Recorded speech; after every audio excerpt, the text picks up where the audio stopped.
Mr. Chairman, and I too welcome the Attorney General and the other witnesses. We're here today to listen to these witnesses, not necessarily to criticize. The President and the Attorney General have both said that the Congress should study this incident to see if there are any lessons to be learned. And I'm especially interested in the process by which the events were carried out. But, Mr. Chairman, it would be a mistake to view this as a cult issue. Religion had very little to do with the incident.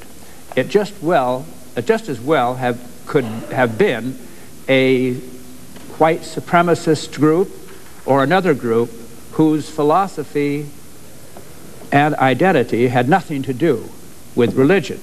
The question is, how does the government deal with highly motivated, coherent groups barricaded in a fortified compound? This is a serious issue and deserves the committee's attention and the attention of the law enforcement agencies. Thank you. Thank you very much. Mr. Conyers, gentleman from Michigan. Thank you, Mr. Chairman.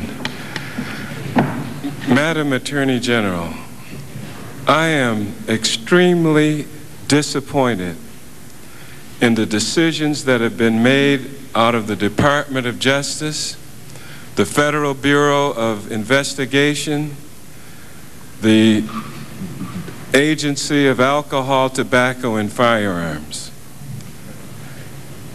In Philadelphia, we had a mayor that bombed people out of an eviction. In Jonestown, we lost the lives of my colleague, Congressman Ryan, who tried to get Don Edwards to go out there with him because of a miscalculation about cult people. We had Patty Hearst in the Symbionese Liberation Army. We had Wounded Knee with the Indians.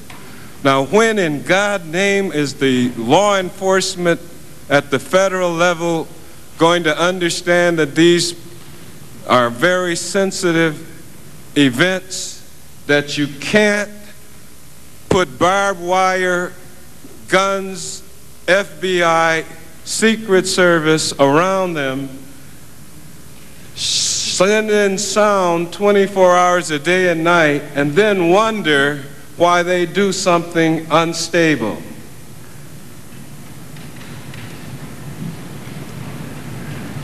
The root cause of this problem was that it was considered a military operation, and it wasn't. This is a profound disgrace to law enforcement in the United States of America. And you did the right thing by offering to resign. You did exactly the right thing. I commend you for it. Now, there is no longer any reason why the Alcohol, Tobacco, and Firearms Agency cannot be folded into the Federal Bureau of Investigation. And if there is some reason for continuing ATF, I'd like to hear it today.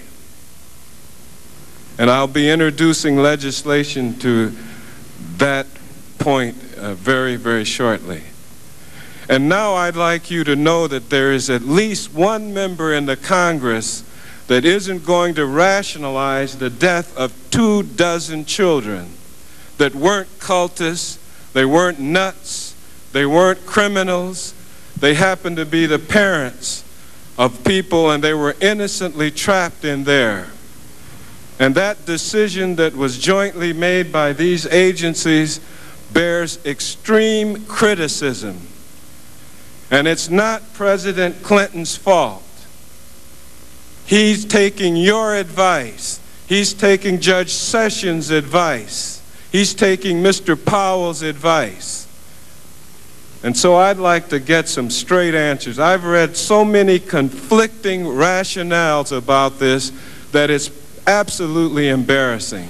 And I've been through each of these incidents that I've cited. Doesn't anybody have any historical recollection in federal law enforcement about how to deal with these kinds of people? And I'll yield the balance of my time for anything you'd like to respond to me, Madam Attorney General. I haven't tried to rationalize the death of children, Congressman. I feel more strongly about it than you will ever know. But I have neither tried to rationalize the death of 4 ATF agents, and I will not walk away from a compound where ATF agents have been killed by people who knew they were agents and leave them unsurrounded. I will not authorize a military excursion with the forces of the military into that compound with a direct assault such as what you might expect in a military situation. I will stand by and be proud of the FBI as it used its restraint. But most of all, Congressman, I will not engage in recrimination. I will look to the future, try to learn everything I can from this situation to avoid tragedies such as this in the future. Are you concluded? I'm not concluded if you have further questions of me, sir. Well, I consider that a non-responsive answer. You did not ask me a question, sir. You asked me if I had any comment, and I responded with my... consider those non-responsive comments. Do you have a question of me, sir? I have more questions of you than I'll ever get time to put before you. I am prepared for as long as you would like to question me, sir, and I will come to your office. Well, ask the chairman to give me some more time. I will come to your office and be prepared to answer any question at any time that you may ever have about anything that I have ever done. Well, I'll thank the gentlelady and accept her invitation. The gentleman